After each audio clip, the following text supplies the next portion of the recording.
Serious, what is a seemingly harmless parenting mistake that will majorly fuck up a child later in life?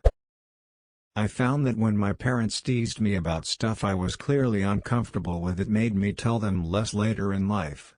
I have a good relationship with my parents, but I don't tell them lots about my life because it's easier if they don't know tease about it. Never saying sorry to your kids.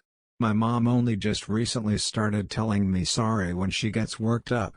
It's built up such a resentment for her over the years, and I also have trouble saying sorry myself because of it. Tell your kids sorry, especially if you overreact to something they did.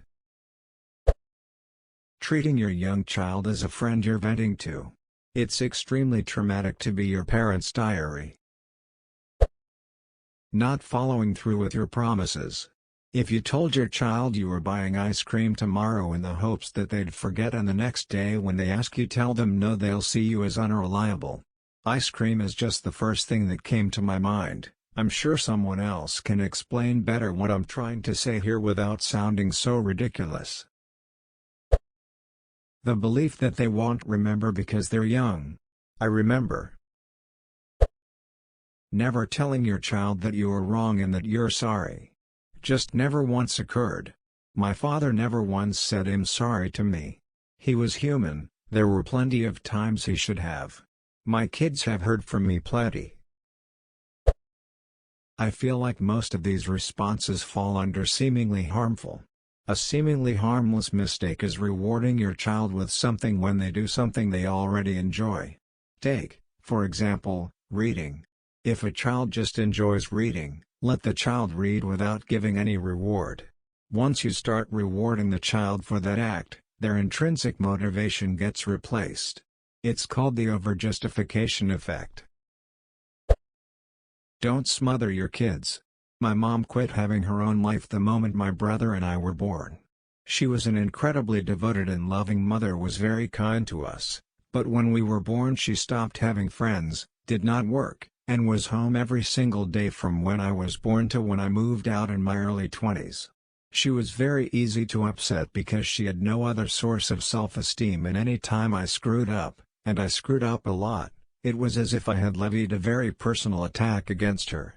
In the last 5 years or so before I left, I don't think we had a single conversation that didn't drive her to tears, and I promise I wasn't that bad.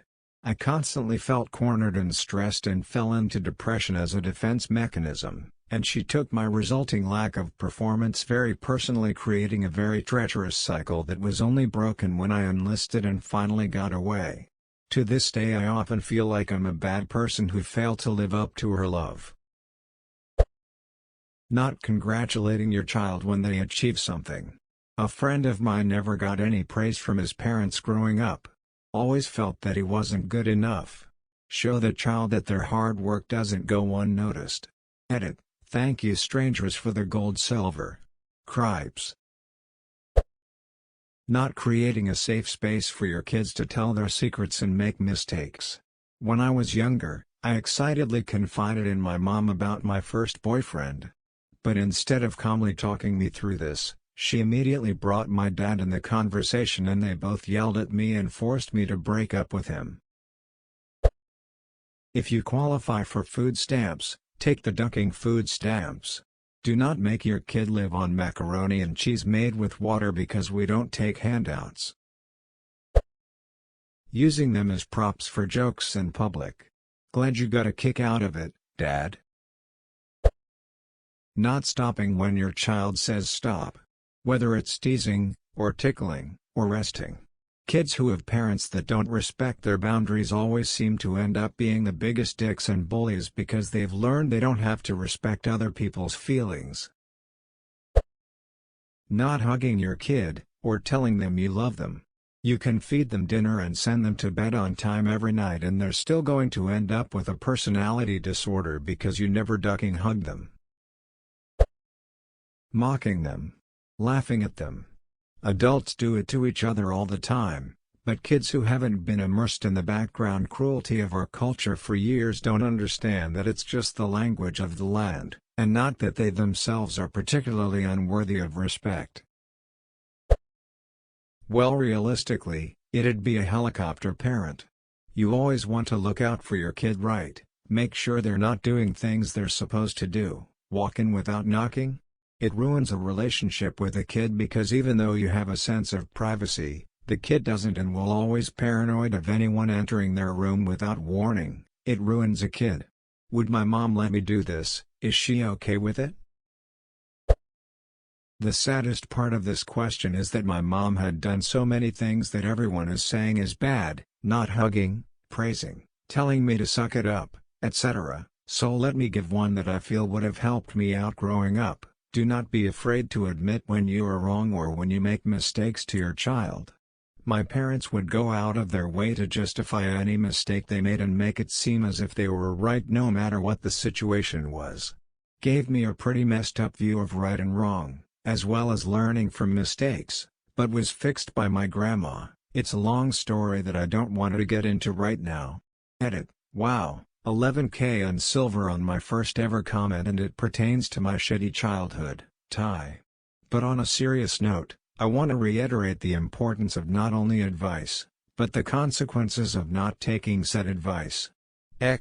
My parents never congratulated me on good grades, doing the right thing, etc. They would only say that's what you're supposed to do or you better keep it up, and threaten me if I didn't live up to their expectations. So now, as an adult, I'm insanely suspicious and at the same time worried of people complimenting me or congratulating me for anything I do. Not giving them a factual and straightforward sex talk. My parents answered my questions truthfully and at an age-appropriate level throughout my childhood, and I am extremely thankful for it. Others around me have clearly not been that lucky. Edit, typo. Getting them involved in problems they have no control over. My parents felt the need to keep me in the loop regarding our pending foreclosure and argue in front of me over which one was to blame when I was 10. What possible reason is there to share that with a kid? I barely slept for months. I was convinced the cops were gonna bust in at midnight and throw us all outside. Giving in to your kids' wants and desires without upholding discipline and consequences will give your kids a large uphill battle to climb later. I say this BC my parents babied me a lot when I was young. I never had to do anything I didn't want to do. When I started getting bad grades BC I wasn't doing my homework. My parents would have conferences with my teachers so they could give me extra credit. I had a rude awakening in college when I realized how hard life is. I 100% love and adore my parents. And who's to say if they did discipline me more that I'd have turned out any different? Probably not, but you never know. But when I have kids I already know a few things I'd do differently. Pretty much telling you that whatever activity that you enjoy doing is annoying or dumb. I used to love to sing. I was in chorus and would play my favorite songs over and over to learn the words. Not only did my sisters tease me for it, but my parents told me to shut up constantly. So I stopped singing. I must have been terrible, right? I sing when I'm alone, or jokingly with some friends. What really broke me was when I went to visit everyone for the holidays and my sister said that she was surprised I never pursued singing since I seemed to love it so much when I was younger. I nearly started crying and had to bite my tongue so I wouldn't scream at her for being one of the reasons I stopped. It's always funny for the ones doing the teasing. But it actually hurts the ones being teased. Especially when it's coming from people who are supposed to love you. When I was 4 my parents adopted a kitten. Of course I had never seen anything quite so delightful before and I could barely keep my hands off the little fur ball. So about 2 or 3 days passed, I get up in the morning and walk out and ask where is the kitten? And my parents told me that he died, implying that my roughhousing had killed it. I was terrified to touch an animal for several years thereafter. In fact they had simply given the kitten back to the people they got it from. I grew up in a very strict Asian household. My parents were very strict on the never wake us up policy. To this day I get very anxious and refuse to wake people up, in fear of being yelled at and locked in a closet. I'm 22 years old.